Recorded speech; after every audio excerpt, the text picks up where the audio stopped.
दोस्तों, अगर आप और अच्छी नींद चाहते हैं तो हमारी प्यारी सी ऐप नींद को इंस्टॉल करें।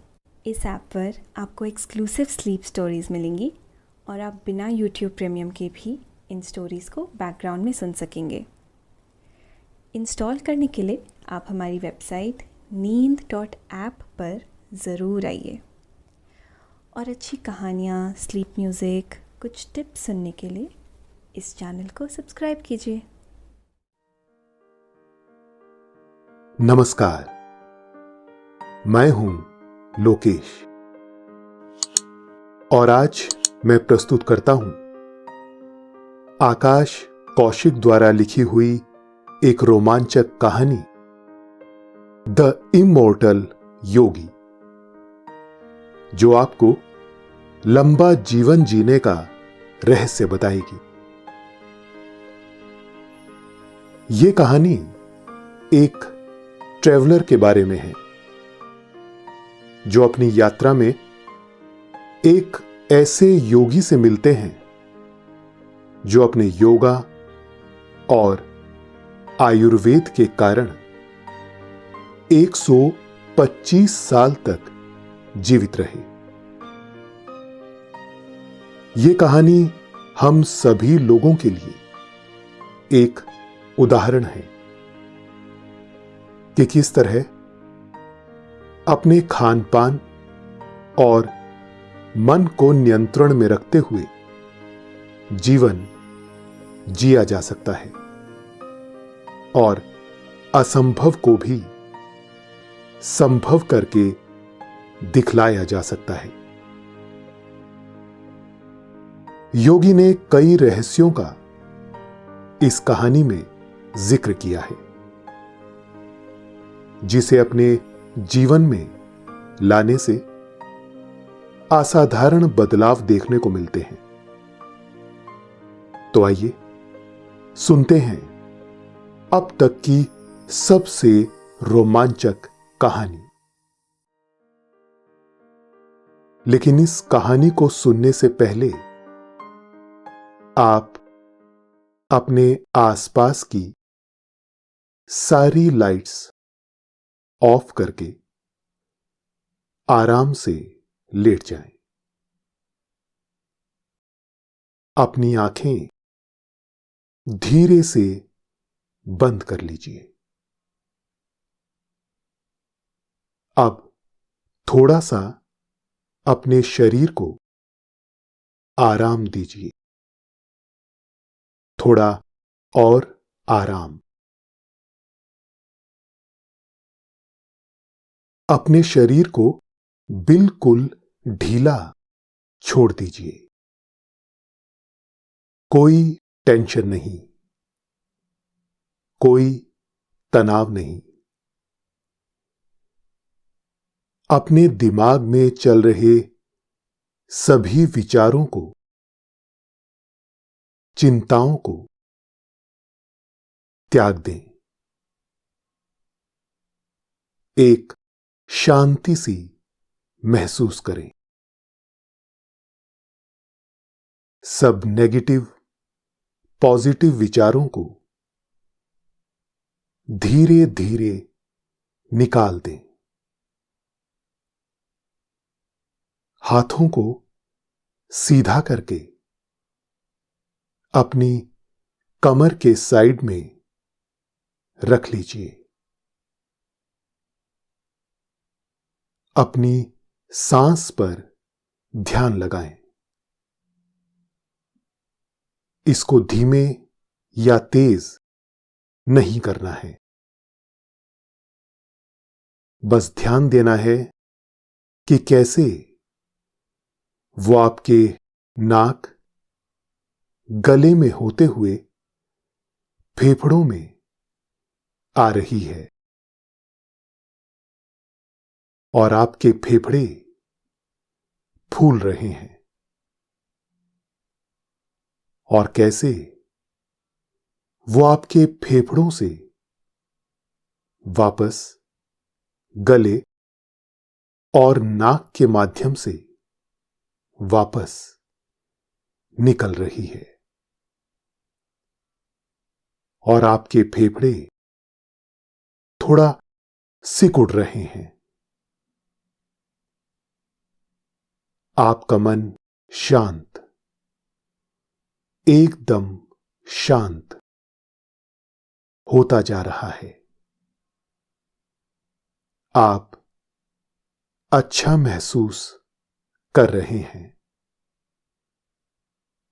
खुद को काफी हल्का फील कर रहे हैं।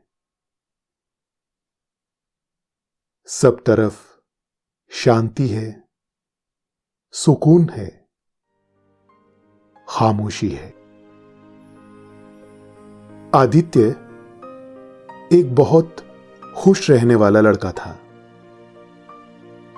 वो हर समय अपनी नॉलेज को बढ़ाने के तरीके खोजता रहता था। उसे तरह तरह की चीजें जानना और घूमना फिरना बहुत पसंद था। इसीलिए वो ट्रैवलर बन चुका था। उसका सपना था कि पूरे भारत का दर्शन करे। इस देश की सुंदरता के साथ साथ अलग अलग संस्कृति और सभ्यता को जाने, समझे और अपने अंदर उतारे। वो इंसान की औसत उम्र को बढ़ाने के लिए भी नए नए खोज करता रहता था और कभी कभी तो तरह तरह की जड़ी बूटी खोजने जंगलों में निकल जाता था। एक दिन उसे एक आदमी मिला जिसने उसे बताया कि बनारस में एक स्वामी सहजानंद रहते हैं, जिनकी उम्र 125 साल है। पहले तो आदित्य को यह सब सुनकर भरोसा नहीं हुआ। उसने कहा, क्या मजाक करते हो भाई? ऐसा कभी हो सकता है? मैं भी आयुर्वेद जानता हूं, पर ऐसा तो जड़ी बूटियों से भी संभव नहीं है। वो आदमी बोला, भाई, जब तक हमें किसी चीज का पता ना हो तब तक वो असंभव है, और जब पता चल जाए तो संभव हो जाती है।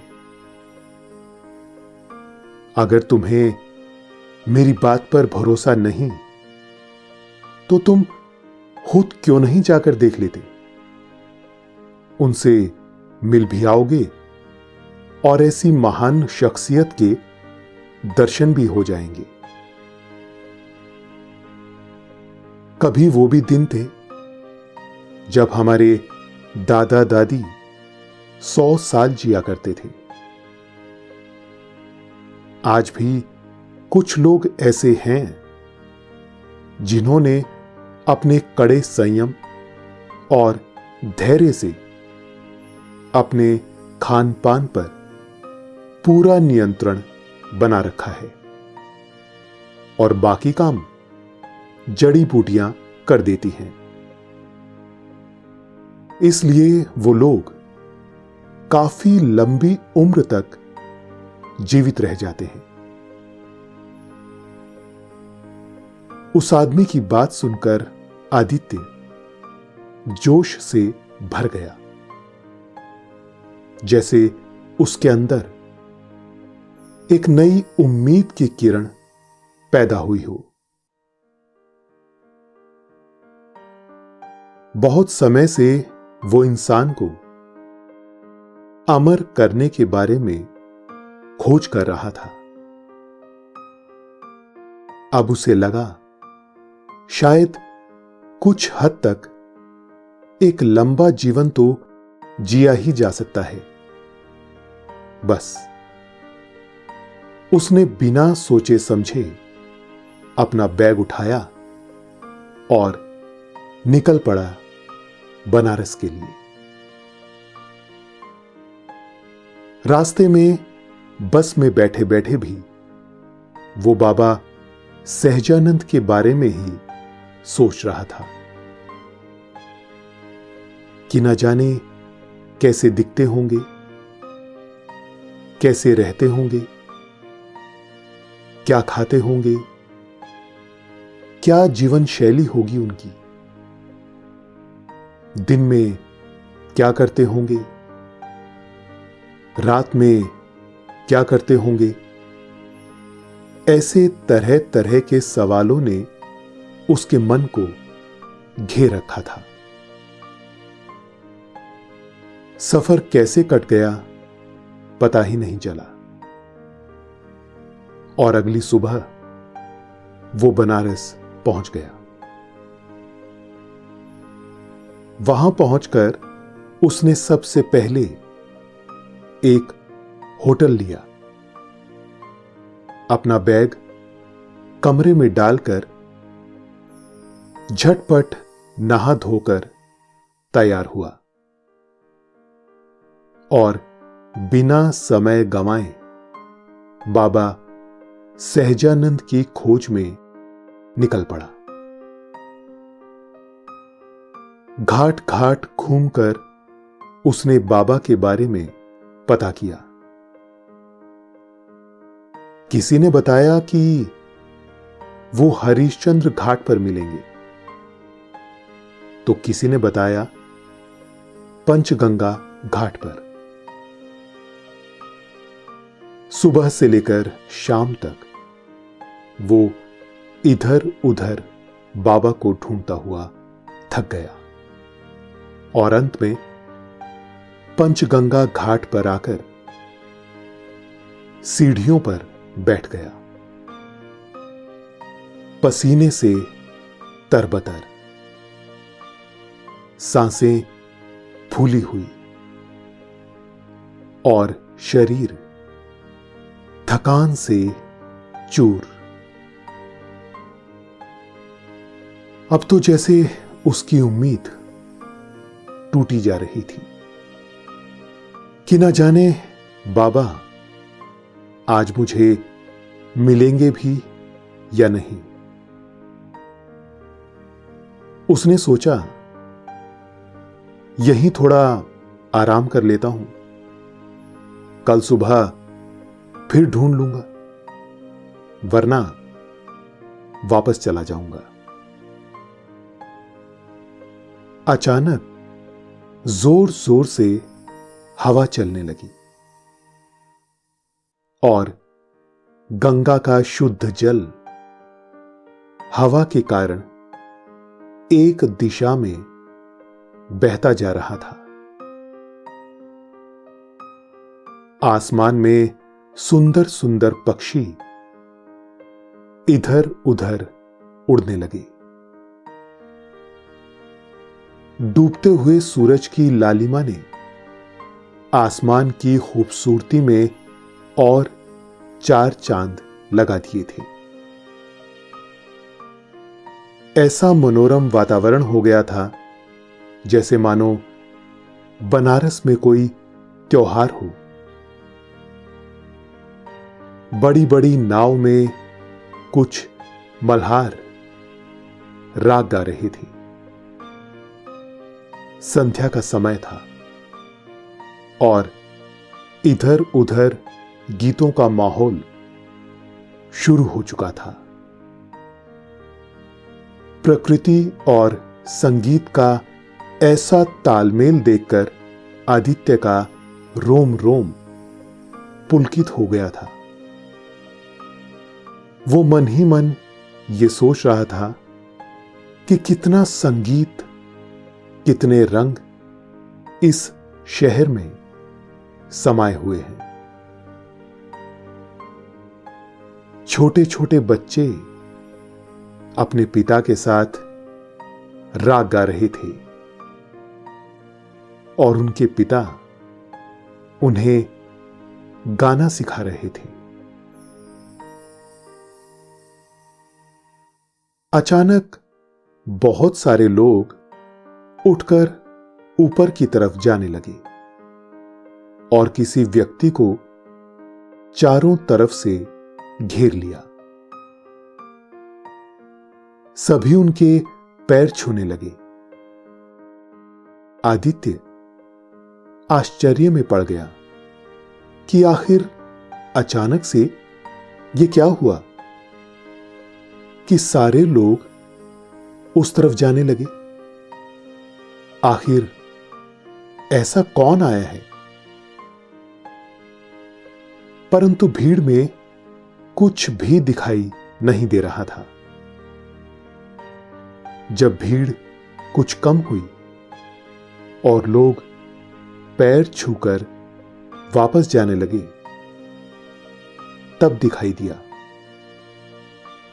कि एक तेज से भरा हुआ चेहरा और अजीब सा आकर्षण लिए एक व्यक्ति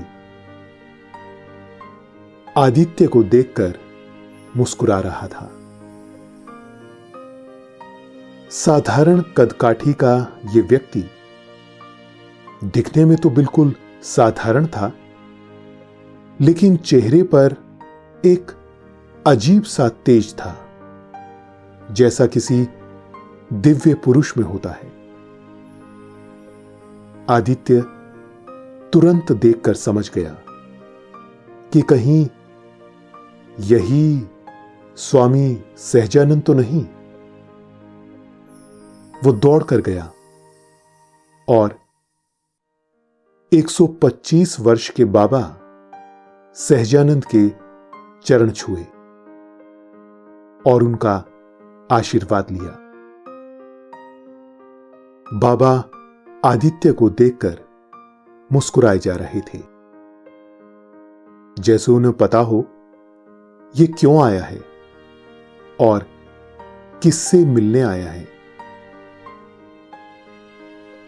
आदित्य को समझ नहीं आ रहा था कि मैं क्या बात करूं, कैसे शुरू करूं, और उसके मुंह से अचानक निकल पड़ा कि बाबा आप कितने साल के हो? बाबा हंसते हुए बोले, 1 to 5। इसीलिए तो तुम आए हो मुझसे मिलने। तुम्हारी जिज्ञासा तुम्हें यहां तक खींच कर लाई है। बहुत बड़े खोजी जान पड़ते हो। उनकी हंसी में बच्चों जैसी सरलता थी, एकदम निस्वार्थ, शुद्ध, बिना मिलावट का खरा सोने जैसा व्यक्तित्व। उनकी हंसी देखकर आदित्य को लगा जैसे आज तक वो कभी हंसा ही ना हो, क्योंकि सच्ची हंसी तो आज उसने देखी थी। बाबा के चेहरे पर ना तो कोई भय था, ना आने वाले कल की चिंता, और ना ही बीते हुए कल का कोई दुख। आदित्य और बाबा दोनों नाव में बैठकर गंगा की सैर पर निकल गए और गंगा की दिव्यता को निहारने लगे। आदित्य बाबा को सीधे देखे जा रहा था, क्योंकि बाबा किसी भी एंगल से 125 साल के नहीं लग रहे थे। उनका शरीर और चेहरा इतना बूढ़ा नहीं लग रहा था। आदित्य को लगा कि ये तो बस 50-55 साल के दिखाई देते हैं। जब नाव घाट से कुछ दूर गंगा के बीचों बीच पहुंची, तब बाबा बोले कि संसार के इतिहास में मेरा जीवन एक उदाहरण बन चुका है। हालांकि मैं इतना लंबा जीना नहीं चाहता था, ना ही आज चाहता हूं, पर सब कुछ प्रभु की इच्छा से हो रहा है। इतनी लंबी आयु का सीक्रेट बताते हुए बाबा ने कहा कि मैंने बहुत पहले, तकरीबन 6 साल की उम्र में ही सोच लिया था कि मुझे कैसा जीवन जीना है और किन चीजों पर सबसे ज्यादा ध्यान देना है। क्योंकि बाबा देश विदेश घूमते रहते हैं और लोगों को जागरूक करते रहते हैं, इसलिए वो बहुत अच्छी इंग्लिश भी बोल रहे थे। मल्हार चंपू चलाता हुआ दोनों की बातें बड़े ध्यान से सुने जा रहा था। बाबा बोले, मैंने बचपन से ही एक आश्रम में योग सीखते हुए अपना पूरा जीवन बिताया है। मैं जानता हूं, जिसने जन्म लिया है उसका मरना भी तय है। ईश्वर को शब्दों से समझा नहीं जा सकता, इसलिए धरती पर गुरु ही ईश्वर का रूप है। जो भी हमें सही ज्ञान देता है वही हमारा ईश्वर है। इसीलिए गुरु की जगह भगवान से भी ऊपर है। थोड़ी देर नाव में सैर करने के बाद वे वापस घाट पर आ गए। आदित्य ने पूछा, बाबा, आपकी दिनचर्या क्या है? आप क्या खाते हैं और कौन सा योगा करते हैं?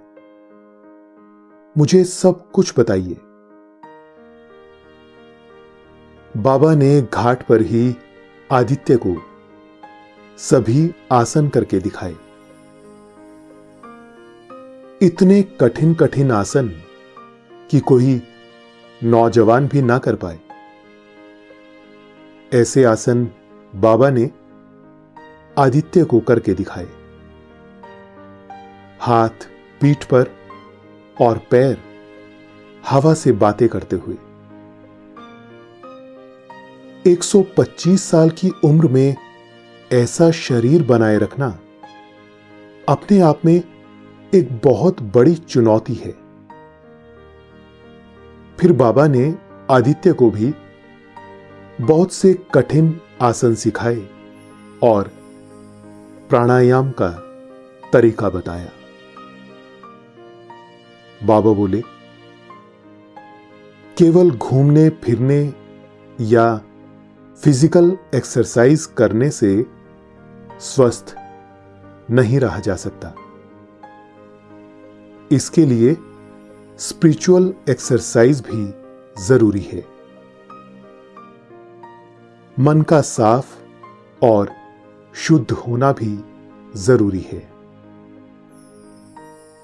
नेगेटिव माइंड ही सारी प्रॉब्लम पैदा करता है और पॉजिटिव माइंड जो सपने में भी नहीं सोचा वो दिला सकता है।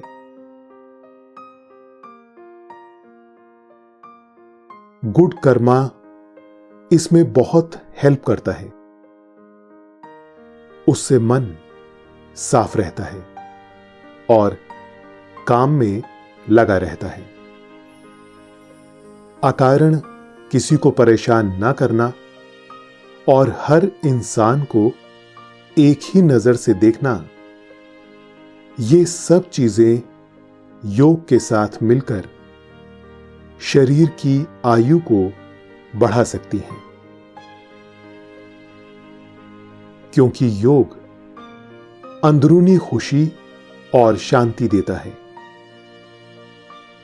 बाबा आदित्य को अपने आश्रम की तरफ ले जाने लगे और रास्ते में कुछ और सीक्रेट आदित्य को समझाने लगे। दोनों बनारस की सुंदर गलियों से होते हुए गुजर रहे थे। एक के बाद एक सुंदर सुंदर घाट और मंदिर उनके रास्ते में आ रहे थे। बाबा बोले, मैं बहुत ही साधारण भोजन करता हूं, केवल सात्विक भोजन, जैसे 2 रोटी, दाल और सब्जी, जिसमें ज्यादा मसाला नहीं होता। बाबा ने बताया, बॉडी और माइंड दोनों आपस में जुड़े हुए हैं। जहां हमारा मन है, वहीं पर हमारा शरीर है। जैसा मन वैसा शरीर। लेकिन इस तालमेल को आज तक कोई समझ नहीं पाया। जो समझ जाता है, वो अपने अंदर ही उस परमात्मा के दर्शन कर लेता है, क्योंकि हम भी उसका एक छोटा सा हिस्सा हैं। मैं इस जीवन में पैसा कमाने के लिए नहीं आया हूं। हम इस जीवन को भरपूर जीने के लिए, इसके सारे रंग देखने के लिए, पल पल को आनंद मगन होकर जीने के लिए आए हैं। यहां पैसा नहीं, ज्ञान कमाना चाहिए, क्योंकि अंत में वही तुम्हारी रक्षा करेगा। बाबा बार बार एक ही मंत्र बोले जा रहे थे, no desire, no disease, no depression. इसी सेल्फ कंट्रोल की वजह से मैंने इतना लंबा जीवन जिया है। अगर तुम सेल्फ डिसिप्लिन रखते हो, तो तुम एक लंबा जीवन जी सकते हो। और तुम क्या, हर कोई जी सकता है। हर इंसान में बाबा सहजानंद जैसा जीवन जीने की काबिलियत है। बस जरूरत है थोड़े ध्यान, धैर्य और मेहनत की। बाबा ने age is just a number की फिलॉसफी को सच कर दिया था। Guinness book of world records बाबा को बहुत जल्द longest living man of earth का खिताब देने वाली है। बाबा Greece, France, Spain, Persia, Australia, America, लगभग सभी देश घूम चुके हैं और लोगों को योग और आयुर्वेद के प्रति जागरूक कर चुके हैं। उन्होंने लाखों लोगों को इंस्पायर किया है और आज भी करते जा रहे हैं। बाबा ने बैठे बैठे इतने देशों के नाम गिनवा दिए जितने आदित्य खुद नहीं घूम पाया था। आदित्य ने वो रात बाबा के साथ ही आश्रम में बिताई और अगले दिन सुबह घर के लिए रवाना हो गया। आदित्य घर वापस तो जा रहा था, पर उसका मन कहीं बनारस में ही अटक गया था। बनारस की खूबसूरती, वहां के लोगों का प्यार और बाबा सहजानंद का गहरा प्रभाव आदित्य के ऊपर छा गया था। सच में बाबा केवल लंबी उम्र के व्यक्ति ही नहीं, बल्कि सबसे ज्यादा खुश इंसान भी हैं। बाबा का वही हंसता हुआ चेहरा, बच्चों जैसी निश्चल मुस्कान आदित्य की आंखों के आगे आज भी जीवित है। आपने ये कहानी सुनी, कहानी द इमोर्टल योगी की। आपको अच्छा लग रहा है और समय हो गया है आपके सोने का। आप महसूस कर रहे हैं कि नींद आपको अपने आगोश में समाती जा रही है, समाती जा रही है। शुभ रात्रि।